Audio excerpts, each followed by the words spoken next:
আরজিকর হাসপাতালে ডাক্তার খুনের ঘটনায় অভিযুক্তদের ফাঁসি এবং মুখ্যমন্ত্রী মমতা বন্দ্যোপাধ্যায়ের পদত্যাগের দাবিতে বিজেপির পথ অবরোধ কর্মসূচি পালিত হল করণদিঘি থানা টুঙ্গিদিঘিতে।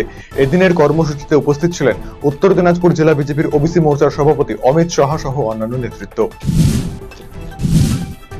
আরজিকর কাণ্ডের প্রতিবাদে দোষীদের কঠোর শাস্তির দাবিতে দিকে দিকে চলছে বিক্ষোভ আন্দোলন।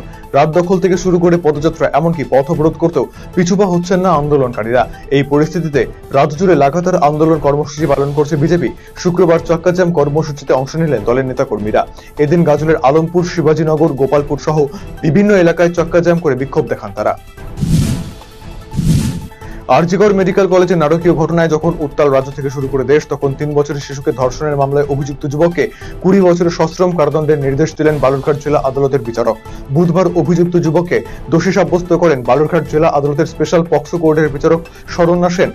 শুক্রবার অভিযুক্ত সাজা ঘোষণা করেন বিচারক।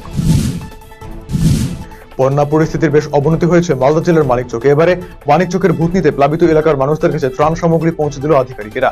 পশ্চিমবঙ্গ ভূমি ও ভূমি সংস্কার আধিকারিক সমিতির পক্ষ থেকে মালদার মানিকচক ব্লকের ভূতনি এলাকায় প্লাবিত মানুষদের কাছে পৌঁছে দেওয়া হয় ত্রাণ সামগ্রী।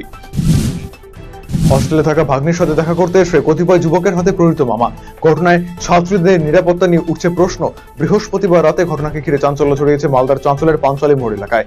যদিও গোলমালের আওয়াজ ছুটে আসে অন্যান্য আবাসিকেরা। বাধা দিলেও যুবকেরা কথা শুনেনি। খবর পেয়ে হস্টেল কর্তৃপক্ষ এসে প্রতিরোধ করলে পালিয়ে যায় যুবকেরা। আক্রান্ত ওই যুবককে চাঞ্চল সুপার স্পেশালিটি হাসপাতালে নিয়ে যাওয়া হয়।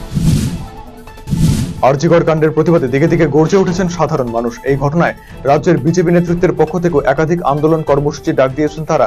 এই ঘটনার প্রতিবাদে উত্তর দিনাজপুরের হেমতাবাদে বিজেপি দলীয় কার্যালয়ের সামনে রাজ্য সড়ক অবরোধ করে বিক্ষোভ দেখান বিজেপি নেতৃত্ব।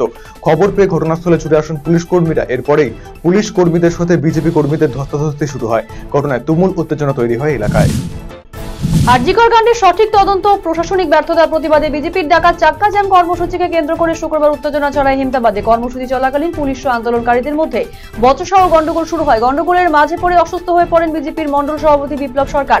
তাকে স্থানীয় হাসপাতালে ভর্তি করা হয়। খবর পেয়ে বিপ্লব বাবুকে দেখতে হাসপাতালে আসেন রায়গঞ্জের সাংসদ কার্তিক পাল, বিজেপির জেলা সভাপতি বাসুদেব সরকার সহ অন্যান্য নেতৃত্ব। আরজিকরের ঘটনায় প্রকৃত দোষীদের গ্রেফতারি এবং দৃষ্টান্তমূলক শাস্তির দাবিতে শুক্রবার রাজ্য জুড়ে পালিত হয়েছে বিজেপির চাক্কাজাম কর্মসূচি। এদিন মালদা নালাগোলা রাজ্য সড়কের শাহপুর সেতু মোড় এলাকায় পথ অবরোধে সামিল হয় বিজেপি নেতা কর্মীরা। বিক্ষোভ কর্মসূচির নেতৃত্বে ছিলেন বিজেপির উত্তর মালদার সাংসদ খগেন মুর্মু ছাড়াও বিজেপির জেলা সভাপতি সহ কর্মী সমর্থকেরা। পরিস্থিতি নিয়ন্ত্রণে রাখতে মোতায়েন ছিল বিশাল সংখ্যক পুলিশ বাহিনী। আরজিকরের ঘটনার প্রতিবাদে বিজেপির পক্ষ থেকে চাক্কাজাম কর্মসূচি অনুষ্ঠিত হলো কোচবিহারে। এদিন 17 নম্বর জাতীয় সড়ক অবরোধ করে বিক্ষোভ দেখায় বিজেপির কর্মীরা।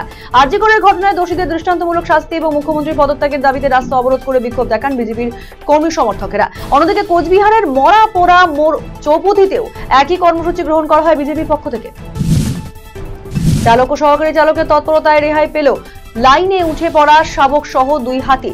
ঘটনাটি ঘটেছে বৃহস্পতিবার সন্ধ্যা 5:20 নাগাদ। রেল সূত্রের খবর, বামুনহাট শিলিগুড়ি ইন্টারসিটি এক্সপ্রেস ডুয়ার্সের জঙ্গলের বুক চিরে যাওয়া সেবক গুলমা পেরোনোর সময় ট্রেনের চালকের নজরে আসে লাইনের ওপর শাবক সহ 2টি হাতির উপস্থিতি। সঙ্গে সঙ্গে চালক জেএন আনসারি এবং সহকারী চালক জি ঘোষ তৎপরতার সঙ্গে ট্রেনটিকে দাঁড় করিয়ে দেন। এরপর শাবক সহ হাতি দুটি রেল লাইন ছেড়ে ফের জঙ্গলে ঢুকে পড়লে ট্রেন তার গন্তব্যে রওনা দেয়। আরজিকর কাণ্ডের প্রতিবাদে ইসলামপুরে পথ অবরোধ বিজেপি নেতা কর্মীদের। এদিন দলীয় কার্যালয় থেকে বেরিয়ে মিছিল করে এসে কলেজ মোড়ের সামনে জমায়েত হয়। পরে সেখানে পথ অবরোধ করে বিক্ষোভ দেখাতে থাকে। যদিও অপ্রীতিকর ঘটনা এড়াতে মোতায়েন করা হয় বিশাল সংখ্যক পুলিশ বাহিনী, তবে এদিন অবরোধ সরাতে পুলিশ কর্মীদের সাথে বচসা বেঁধে যায় বিজেপি নেতা কর্মীদের। জেলা সহসভাপতি সুরজিৎ সেন বেশ কয়েকজনকে এদিন আটক করে পুলিশ। অন্যদিকে এদিন বিক্ষোভ আন্দোলন চলাকালীন প্রহৃত হন প্রকাশ পাল নামের এক বিজেপি কর্মী। শান্তিপূর্ণ আন্দোলন চলাকালীন পুলিশের বিরুদ্ধে লাঠি দিয়ে আঘাতের অভিযোগ এনেছে আক্রান্ত ওই বিজেপি কর্মী।